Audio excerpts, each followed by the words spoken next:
বন্ধুরা, তোমরা কি কখনো ভেবেছ এরিয়া 51-এর ভেতরে আসলে কি আছে? নেভাডার মরুভূমির মাঝখানে এক গোপন মার্কিন ঘাঁটি, যেখানে প্রবেশ সম্পূর্ণ নিষিদ্ধ। সরকার বলে এটা শুধু একটা এয়ারক্রাফট টেস্ট সাইট, কিন্তু সত্যি কি তাই?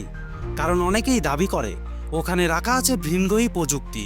কেউ বলে সেখানে ধরা পড়া এলিয়েনদের ওপর এক্সপেরিমেন্ট হয়, আবার কেউ বলে ইউএফও ক্র্যাশের গোপন প্রমাণ ওখানে লুকিয়ে রাখা হয়েছে। আর মজার ব্যাপার কি জানো, ওই এলাকার উপর দিয়ে কোনো স্যাটেলাইট, এমনকি গুগল ম্যাপেও স্পষ্ট ছবি দেখা যায় না। সব ধোঁয়াটে, সব ব্লার।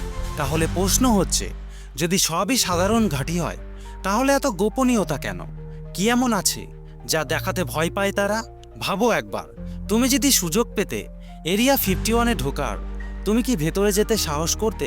কমেন্টে লিখে জানাও, তুমি কি সত্যটা জানতে চাও, নাকি রহস্যটা রহস্যই থাকো?